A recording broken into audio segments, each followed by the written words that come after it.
ونحن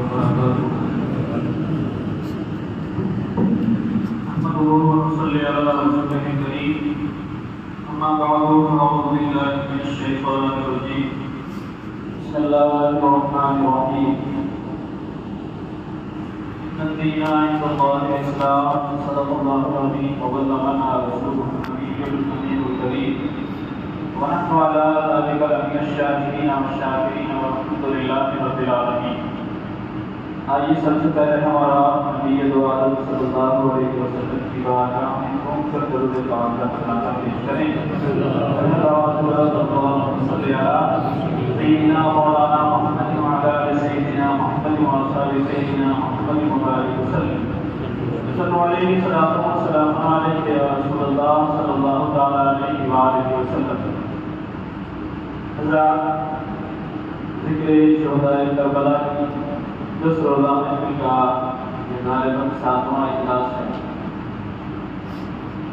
آج کے بعد انشاءاللہ کربلا کے واقعہ مدینہ شریف سے لے کر کربلا تک بیان ہوں گے. ہم امام حسین اور آپ کے والدین کا ذکر زمین کر رہے تھے. ضروری ہے یہ بھی جاننا ہے کہ امام حسین کے خلاف اس نے جو پورا معاملہ کیا، یہ پوری جنگ جس کے اشارے پر ہوئی یا جو اس پوری جنگ کا ماسٹرمائنڈ تھا اس کے بارے میں کچھ جاننا. یزید غریب جس کو ہم کہتے ہیں، اس کے بارے میں بھی آج بہت سارے لوگ بہت طرح کی باتیں پھیلاتے ہیں.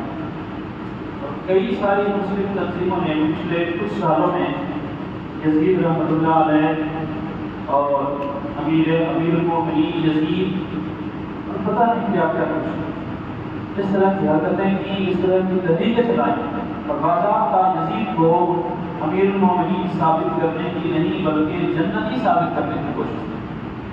تو ایسے میں ضروری ہوتا ہے کہ ہم جانیں کہ اس کی حقیقت کیا ہے.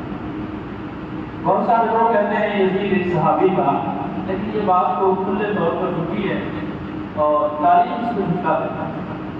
کیونکہ یزید کی جو ولادت ہوئی وہ 25 ہجری میں، یعنی نبی اکرم صلی اللہ تعالی علیہ وسلم کی ولادت کے تقریباً 14 سال کے بعد. اور صحابی اس کو کہتے ہیں جس نے امام کی حالت میں نبی صلی اللہ علیہ وسلم کی زیارت کی. وہ صحابی یہ بات تو سرے سے ثابت ہو جاتی ہے کہ یزید صحابی تھا. یزید صحابی نہیں تھا. یزید 25 ہجری میں پیدا ہوا اور یہ کوئی غیر کو نہیں تھا. حضرت امیر معاویہ رضی اللہ تعالیٰ عنہ کا بیٹا ہے اور یہ امیر معاویہ کو یہ جلیل القدر صحابی اور کوئی ایسے ویسے نہیں، کاتب وحی رہ چکے ہیں. اللہ کے رسول پر جب وحی نازل ہوتی تھی تو لکھنے کی ذمہ داری صحابہ کی ان نے یہ بھی دی اور رشتہ داری بھی ہے. رشتے میں نبی صلی اللہ علیہ وسلم کے سالہ ہیں، یعنی ام المومنین حضرت ام حبیبہ رضی اللہ تعالیٰ عنہ کے بھائی ہیں. اس طرح سے مومنوں کے ماموں بھی کہلاتے تھے. تو رشتہ قریبی تھا. ان سب کے باوجود یزید آپ کو کہہ سکتے ہیں کہ ولی شیطان پیدا ہوا. حضرت امیر المومنین امیر معاویہ رضی اللہ تعالیٰ عنہ، بہت سارے لوگ یزید کو جنتی ثابت کرنا چاہتے ہیں اور بہت سارے لوگ ایسے ہیں کہ یزید کے کارناموں کی وجہ سے حضرت امیر معاویہ رضی اللہ تعالیٰ عنہ کو برا بنا. ایک بات جان لیجیے، سرکار اعلیٰ حضرت نے فرمایا اور آپ سے پہلے کے بزرگوں نے فرمایا کہ جو حضرت امیر معاویہ کو برا بھلا کہے وہ جہنمی کتوں میں سے چھٹتا. اللہ کے رسول صلی اللہ علیہ وسلم کا ہر صحابی، اللہ کے رسول صلی اللہ علیہ وسلم کا ہر صحابی ہمارے لیے محترم منتظر اور مقتدر. اللہ کے رسول نے فرمایا اصحابی کالنجوم فبأیہم اقتدیت کہ میرے صحابہ ستاروں مان ہیں جن کی بھی پیروی کا دو ہدایت پایا جاتا ہے. تو صحابہ جہاں تک صحابی کی بات ہے، صحابی کی بات پر کوئی بات نہیں، صحابی کی ذات پر کوئی جرح نہیں. صحابی نے جب کچھ کہہ دیا تو وہ کہہ دیا، اب اس پر ہاں اور نہ اگر مگر کی کوئی ضرورت نہیں. حضرت امیر معاویہ رضی اللہ تعالیٰ عنہ کی ذات ہمارے لیے ایسے ہی محترم ہے جس طرح دیگر صحابہ کرام کی ذات محترم ہے. دیگر تمام صحابہ ویسے ہی حضرت امیر معاویہ رضی اللہ تعالیٰ ان کا بیٹا یہ یزید تھا اور اس کی ماں کا نام غالباً میسون بنت نجد تھا، اور اس کی ولادت ہوئی اور عیاشی میں پڑ گیا یہ موٹا تازہ اور ایک بدنما انسان تھا۔ یہ ایسا نہیں ہے جس لوگوں نے بھی لکھ دیا، بلکہ یہ حقیقت ہے۔ تو اس کی جس طرح سے طبیعت خراب تھی، اس کا دل خراب تھا، ویسے ہی اس کا چہرہ بھی خراب تھا۔ اللہ تبارک و تعالیٰ نے ویسے منحوس شکل بھی عطا کیا۔ یزید جب بڑا ہوا تو چونکہ امیر المومنین حضرت مولا علی رضی اللہ تعالیٰ عنہ کی خلافت میں بھی، حضرت عثمان غنی کی خلافت میں بھی، اور حضرت عمر فاروق کی خلافت میں بھی تقریباً 20 سال پہلے حضرت امیر معاویہ شام میں گورنر، 20 سال پہلے سے شام میں گورنر، اس کو سیریا بولا جاتا ہے۔ تو وہاں کے گورنمنٹ تو 20 سال مسلسل جب شام میں رہے اور اس کے بعد بھی امیر المومنین ہوئے، تو وہاں پر بچہ علاقے کا ہر انسان سب کوئی آپ کا ماننے والا تھا، آپ کا عقیدت مند تھا، ہر شخص۔ یزید نے خوب مستی کی اور بگڑا ہوا ایک اچھے باپ کا برا بیٹا۔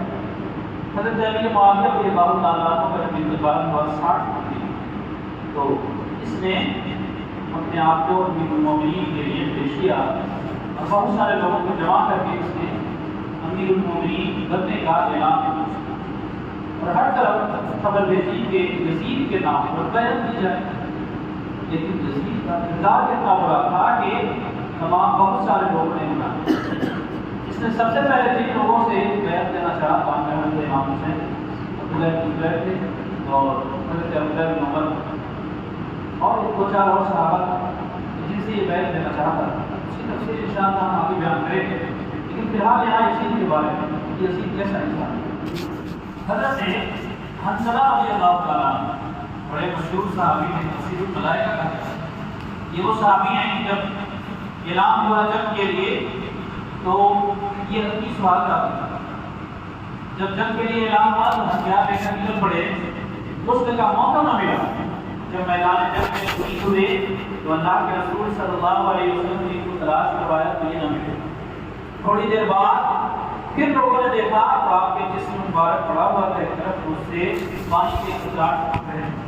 اللہ کے رسول صلی اللہ علیہ وسلم نے فرمایا صحابہ حنظلہ کو غسل کی ضرورت ہے اور غسل نہ کر سکے، اور قانون یہ ہے کہ جب کوئی انسان میدان جنگ میں شہید ہوتا ہے تو اس کو غسل نہیں دیا جاتا، اس لیے فرشتوں نے اللہ کے وقت سے انہیں آسمانوں پر لے جا کر چھوڑا۔ یہ حضرت حنظلہ ان کے بیٹے حضرت عبداللہ وہ فرماتے ہیں کہ ہم نے یزید کے خلاف اس وقت تک خروج نہیں کیا جب تک ہمیں ڈر نہ ہو گیا کہ کہیں ایسا نہ ہو کہ ہمارے اوپر آسمان سے پتھروں کی بارش ہونے لگے۔ یعنی حالات اس طرح بگڑ گئے تھے کہ ڈر تھا لوگوں کو کہ ہمارے اوپر اگر یہی حالات ہے تو آسمان سے پتھروں کی بارش ہو۔ حالات کیا تھے آپ اندازہ کر سکتے ہیں، آج بھی مسلم علاقے کے حالات اتنے نہیں بگڑے۔ سیریا شام میں اس وقت جب اس نے اپنی عمارت کا اعلان کیا، اس وقت حالات یہ تھے کہ لوگوں نے کھلا ماؤں سے بہنوں سے شادی کرنا شروع کر دیا۔ مجھے نہیں لگتا کہ آج پوری دنیا اسلامی کسی بھی اسلامی ملک میں باضابطہ طور پر اسلامی حکمراں کی نگرانی میں ایسا ہوگا کہیں، لیکن اس نے یہ کیا کہ اپنی سگی بہنوں سے اپنی ماؤں سے نکاح کرنا شروع کر دیا۔ شراب کے اڈے کھلے طور پر شروع کی، خود بھی شرابی اور اس نے شراب کو بہت دل لگایا۔ اور میں نے آپ کو بتایا کہ نبی اکرم صلی اللہ علیہ وسلم کی نواز حضرت امام حسین جب کعبہ ہوئے مکہ شریف میں کسی نے بیٹھ کر شراب کا دور چلایا اور حضرت امام حسین کو دعوت دی کہ نواز رسول آج یہ شراب بھی درست ہے جو کہا یہ قرآن یہ نہیں کہتا کہ شرابی کے لیے خرابی ہے، کیونکہ قرآن یہ کہتا ہے کہ نمازی کے لیے خرابی ہے۔ اس قدر جلیل تھا۔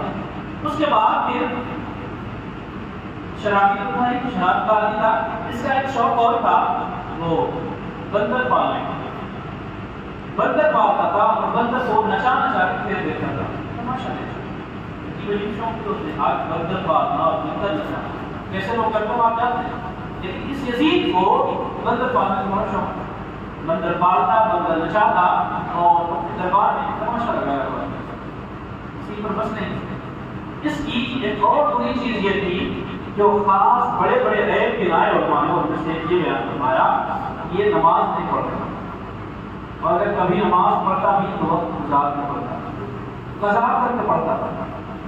آپ اندازہ کر سکتے ہیں اللہ کے رسول صلی اللہ علیہ وسلم کے اصحاب نے اس کے خلاف خروج کیا، اس کی ایک وجہ یہ بھی تھی کہ یہ نماز نہیں پڑھتا۔ اس پر ہم مزید کچھ کہنا نہیں چاہتے، آپ سوچ سکتے ہیں کہ امام حسین نے ایسے شخص کے خلاف علم بغاوت کیا، علم بلند کیا کہ وہ نماز نہیں پڑھتا، نماز نہیں پڑھتا تھا تو اس کی بیعت کرنا منظور نہ ہوتا۔ آج ہم بیٹھے امام حسین میں بہت سارے لوگ ایسے آئے جو نماز کے بعد آئے، میں ان کو کچھ کہنا نہیں چاہتا، یہ نہیں کہ سیاست میں بھی نہیں، مطلب جتنا آپ کرتے ہیں وہی صحیح ہے، لیکن یہ سوچنے کی بات تو ہے کہ اگر مسجد میں آ کے بھی نماز نہ پڑھ سکے تو اللہ ہم سے کہاں رہا ہے۔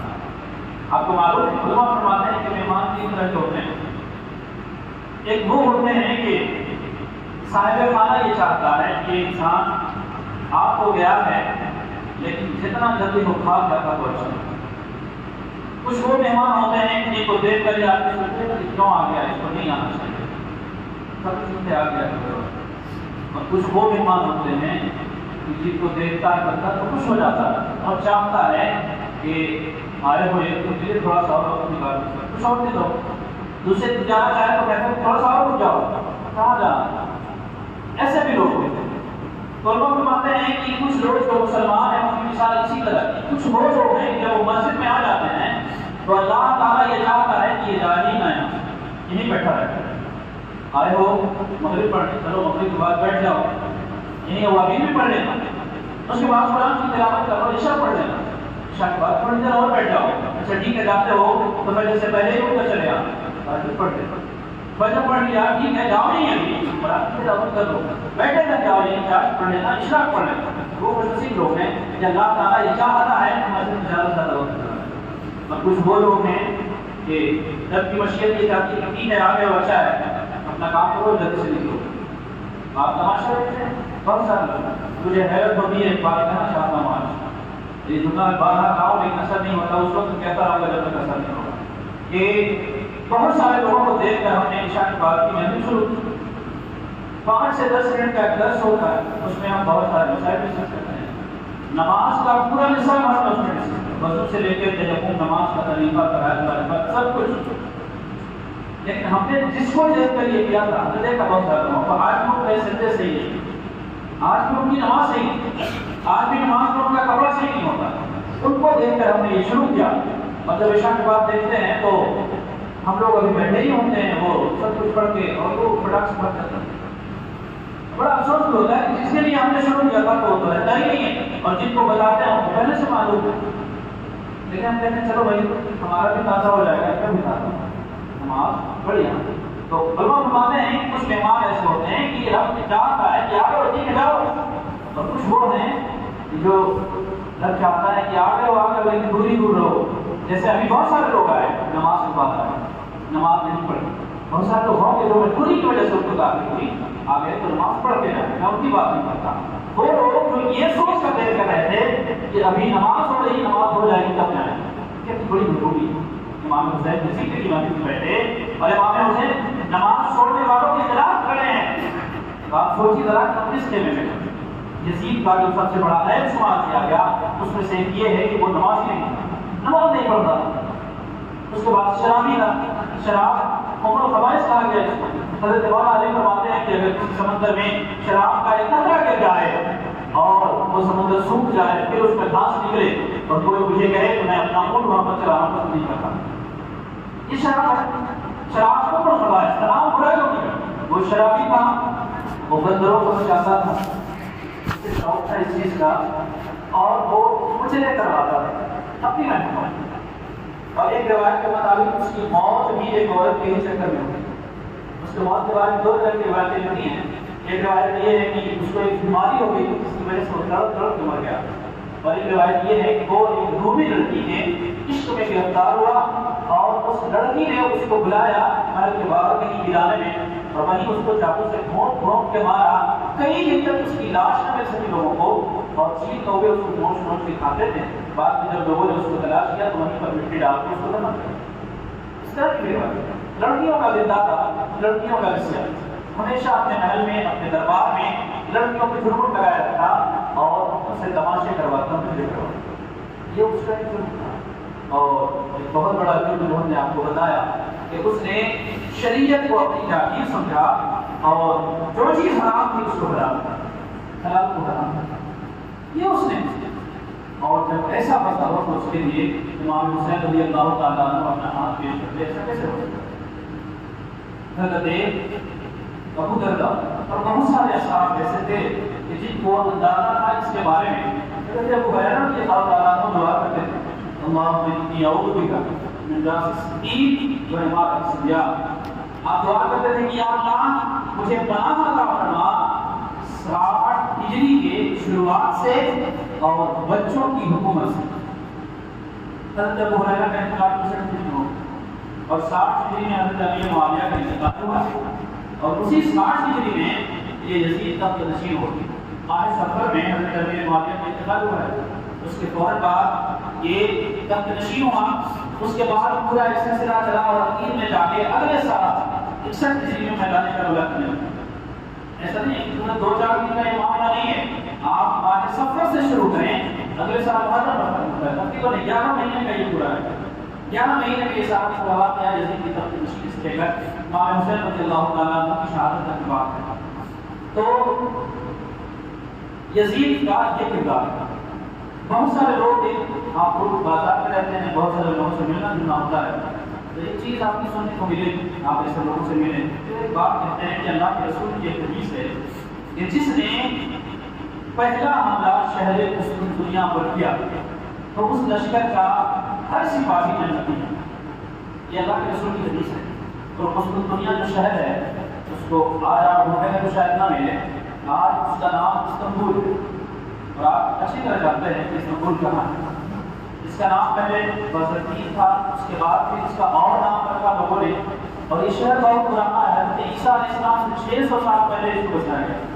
یہ شہر اللہ کے رسول نے فرمایا کہ جو اس شہر پر سب سے پہلے حملہ کرے گا اس لشکر کا ہر سپاہی جنتی ہے۔ تو یزید بھی یہ کہتے ہیں کہ یزید اس لشکر میں شامل رہا جس لشکر نے اس شہر پر حملہ کیا، اس وجہ سے وہ جنتی ہو گیا۔ ہم کہتے ہیں یہ بات صحیح ہے کہ یزید ایسے لشکر میں شامل تھا کہ جس نے اس کو دنیا پر حملہ کیا، لیکن اللہ کے رسول صلی اللہ علیہ وسلم کی جو بشارت ہے اس لشکر کے لیے ہے جو سب سے پہلے اس شہر پر حملہ کرے، اور سب سے پہلا جو حملہ ہوا اس شہر میں اس کے سپہ سالار تھے حضرت عبد الرحمن ابن خالد بن ولید۔ حضرت خالد بن ولید کے بیٹے حضرت عبد الرحمن، اور ان کا انتقال ہوا 46 میں۔ اور یزید نے جو شرکت کی جس لشکر کے ساتھ، وہ لشکر گیا 49 سے لے کر 55 ہجری کے بیچ۔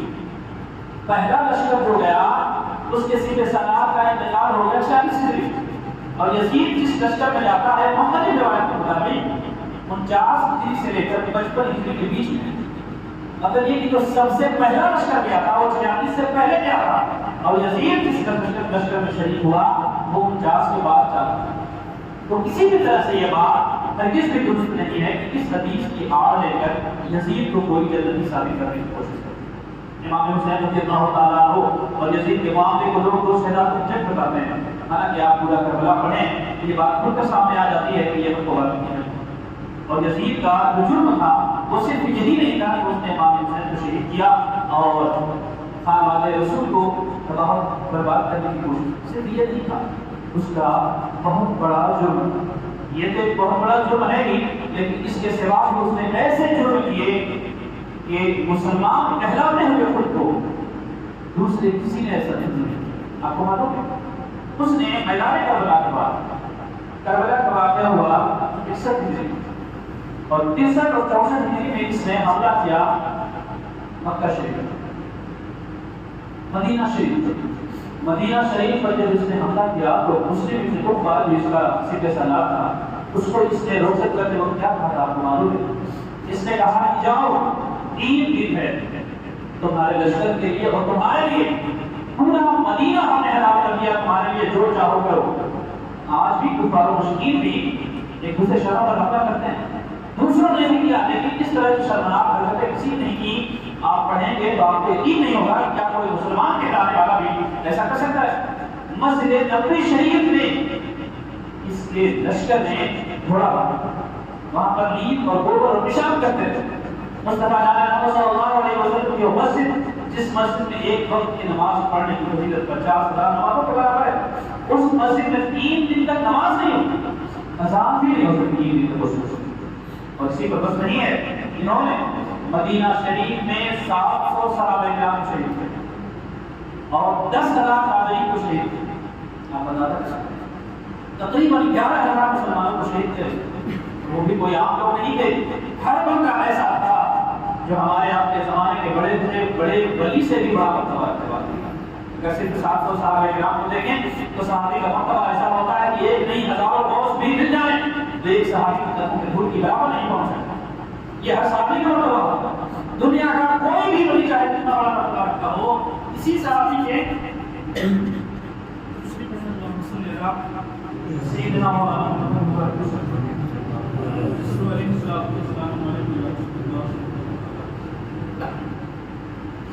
دنیا کے کسی بھی صحابی کے مرتبے کو کوئی بھی غیر صحابی کو بھی نہیں پہنچ سکتا۔ 700 صحابہ کو شہید، 10,000 تابعین کو شہید۔ معلوم اس نے جو گناہ جرم کیا، اس نے اپنے سپاہیوں کو بڑی چھوٹ دی تھی کہ مدینہ ہمارے لیے حلال نہیں ہوگا، اور اس کے برداشت میں انہوں نے کیا کیا کہ مدینہ شریف کی 1,000 تمہاری پاک باز لڑکیوں کو انہوں نے پریزنٹ کیا۔ 1,000 تمہاری پاک باز مدینہ کی وہ لڑکیاں، وہ پاک باز خواتین جن کی نظر کبھی آسمان پر نہیں ہوتی، جن کے تقدس کی فرشتے چھپا ہے، ایسی خواتین کی آبودے تھی اس کے لشکر۔ اور اس کے سوا جب آپ ایک واقعات پڑھتے ہیں، حضرت ابو سعید خدری رضی اللہ تعالیٰ عنہ اللہ کے رسول کے بہت ہی قریب ہے، شریف صاحب نقیب الدین، آپ جب نکلے مدینے میں تو یزید کے لشکریوں نے آپ نے پکڑا، آپ کی داڑھی کو کہا کون ہو؟ کہا میں ابو سعید خدری، کوئی معمولی آدمی نہیں ہے۔ انہوں نے کہا کہ ہاں تمہارا نام سنا ہے۔ کہا کہ ایسا ہے کہ لوگ تمہارے پاس میرے حوالے کر دو۔ حضرت ابو سعید خدری نے کہا کہ میرے پاس کچھ نہیں ہے، میں فقیر آدمی ہوں، میرے پاس کیا ہے؟ ان کو پکڑ کے لوگ گھر لے گئے۔ جب گھر لے گئے تو 2 کبوتر تھے آپ کے گھر میں، نالائق لشکر کے لوگ 2 کبوتر دے لوٹ مار خوب کی انہوں نے۔ حضرت ابن سلام اللہ کے رسول صلی اللہ علیہ وسلم کے علمبردار، آپ کو ان لوگوں نے پکڑا، پکڑنے کے بعد آپ کو ستو پلایا، اور ستو پلانے کے بعد آپ نے جبل کاٹا اور کہا یہ تمہارا آخری کھانا تھا۔ اس کے سوا بہت سارے حضرت ابن ابو کبشہ خالد رضی اللہ تعالیٰ عنہ کے گھر میں نیا نیا بچہ پیدا ہوا تھا، ابھی میرا کرتی تھی، اس بچے کو انہوں نے اٹھا کر دیوار پر پھینک دیا اور اس بچے کا سر پھٹ گیا۔ اس طرح کے ہزاروں سے مستقبل یزید کے لشکر یہ مدینہ شریف میں تھا۔ اور پھر جب مکہ شریف کی طرف چلے تو وہاں پر انہوں نے خانہ کعبہ کو چاروں طرف سے گھیر کر اتنے پتھر برسائے، خانہ کعبہ کی دیوار درخت گئی، اس میں آیا۔ خانہ کعبہ میں انہوں نے آگ لگا گھوڑے روئی کے اور کپڑے کے بنا کے ان جھیل سے پھینکتے تھے، اور اس کی وجہ سے خانہ کعبہ میں آ گئے۔ خانہ کعبہ کا غلاف چل گیا۔ وہ غلاف اس کی تیاری کے لیے پورا سال آج ایک کمپنی کام کرتی ہے، تب جا کے وہ غلاف تیار ہوتا ہے، اور تقریباً 1 ارب سے زیادہ خرچ ہوتا ہے اس غلاف۔ اس غلاف کو انہوں نے جلا دیا، اور اس خانہ کعبہ کی چھت پر حضرت اسماعیل علیہ السلام کی جگہ پر آنے والے اس دنیا کی سیکر کی گئی، اس کو بھی جلا دیا۔ اس کو بات احرا کہا جاتا ہے۔ یہ ساری چیزیں کم نہیں کی، یہ کوئی معمولی بات نہیں۔ اللہ کے رسول صلی اللہ علیہ وسلم نے فرمایا تھا کہ پہلا وہ شخص جو میری سنت کو تبدیل کرے گا وہ بنی امیہ سے ہوگا، اس کا نام یزید ہوگا۔ اللہ کے رسول صلی اللہ علیہ وسلم نے تفصیل سے حضرت ابو درداء رضی اللہ تعالیٰ عنہ کے پاس سے تفصیل سمجھا، اور وہ ثابت ہو گیا یزید نے سب کچھ بدلنے کی کوشش کی، سب کچھ چاہا کہ ہم ختم کر دیں۔ اور بعض روایتوں میں آیا کہ جب اس نے حضرت امام حسین کو شہید کیا اور آپ کے دربار میں امام حسین، اس کے دربار میں جب امام حسین کا سر پیش کیا گیا تو اس نے امام حسین کے سر پہ چھڑی سے ماری اور کہا کہ آج میں نے بدر کے مقتولین کا بدلہ لیا۔ کیا مطلب؟ بدر میں جتنے کا قتل کیے گئے تھے ان کا بدلہ مجھے لے لیا۔ تو یہ سمجھو بہت ساری باتیں ہیں، لیکن اب ہم یزید کو کیا کہیں؟ یزید کو کافر کہیں، مسلمان کہیں، اس کو کیا کہیں؟ تو اس کے بارے میں ہمارے امام حضرت امام اعظم ابو حنیفہ رضی اللہ تعالیٰ عنہ، اور آج جس نام سے ہمارے مسلک کی پہچان ہوتی ہے مسلک اعلیٰ سرکار اعلیٰ حضرت خالد بریلوی رضی اللہ تعالیٰ عنہ، یا آپ جان لیجیے مذہب ابو حنیفہ مسلک اعلیٰ حضرت یہ بہت ہی محتاط مذہب ہے. اگر تھوڑی سی بھی کسی کے لیے گنجائش ہے تو گنجائش نکالی جاتی ہے. حضرت امام اعظم نے فرمایا کہ ہم یزید کے کفر پر مبتلا نہیں، یعنی یزید کے بارے میں ایسی روایتیں بالکل یقین کے ساتھ نکل نہ پہنچی کہ ہم اس کو کافر کہہ سکیں. کافر کہنا کوئی آسان بات نہیں. آج لوگ بات بات پہ کہہ دیتے ہیں کسی کا ایمان نہیں ہے، جھگڑا ہوا پڑوس میں ایک آدمی سے پورا محلہ بے ایمان ہو گیا، پورا محلہ کافر ہو گیا. ان چیزوں سے پرہیز کرنا چاہیے. آپ کسی کی برائی کر سکتے ہیں، وہ برا ہے، لیکن ہر شخص کسی کو بھی یہ کہہ دینا کہ اس کے پاس ایمان ہے یہ غلط بات ہے. اس سے برے انسان کے بارے میں بھی حضرت امام اعظم ابو حنیفہ فرماتے ہیں چونکہ وہ برا انسان تھا اس کے بارے میں بہت ساری روایتیں نہیں ہیں، لیکن کافر کہنے کے لیے جس یقین کے ساتھ روایت پہنچنا چاہیے اس یقین کے ساتھ روایت نہیں ہوتی. اس لیے نہ ہم اس کو کافر کہیں گے اور نہ ہم اس کے ایمان کے بارے میں کوئی بات کریں گے. ہاں ہم اس کو برا کہیں گے اور قاتلین حسین کے نام سے ہم اس پر لعنت کریں گے. یزید نام پہ اعتبار نہیں کریں گے، یہ کہیں گے کہ قاتلین حسین سے لعنت کریں گے. یزید کے بارے میں ہمیں بہت سارے لوگ برا کرنے کی کوشش کرتے ہیں، یہ بتانے کی کوشش کرتے ہیں کہ یزید جنتی ہے، یزید خلیفۃ المسلمین ہے، یزید امیر قومی ہے. ہم صرف یہی کہتے ہیں کہ دعا کریں آپ کا حشر یزید کے ساتھ ہو، ہمارا حشر یزید کا کردار مجھے لگتا ہے کہ آپ کو سمجھ آ گیا ہوگا. اسی کے لیے آپ اسی پڑھ سکتے ہیں، جان سکتے ہیں، سمجھ سکتے ہیں. آپ جب سب کچھ دیکھیں گے تو آپ کو یہ پتہ چلے گا کہ امام حسین رضی اللہ تعالیٰ عنہ نے ذاتی مفاد کی خاطر اس کے خلاف عمل بلند نہیں کیا، بلکہ وقت کا تقاضا تھا. اور یہی وجہ ہے کہ آج پوری دنیا جو قوم بڑھتی ہے تاریخ اسلام، انہوں نے امام حسین رضی اللہ تعالیٰ عنہ کو ایک ساتھ ماننے سے انکار کر دیا. کہا نہیں، امام حسین صرف کسی ذات کا نام نہیں ہے، بلکہ قیامت تک جب بھی کوئی لشکر اٹھے گا باطل کے خلاف تو ہم کہہ سکتے ہیں کہ یہ لشکر ٹوٹنے والا امام حسین کی بات پر، امام حسین کی تحریک اور تنظیم پر. اللہ تبارک و تعالیٰ تمام لوگوں کو حسینی بننے کی توفیق عطا فرمائے. وآخر دعوانا ان الحمد للہ رب العالمین. یا نبی صلی اللہ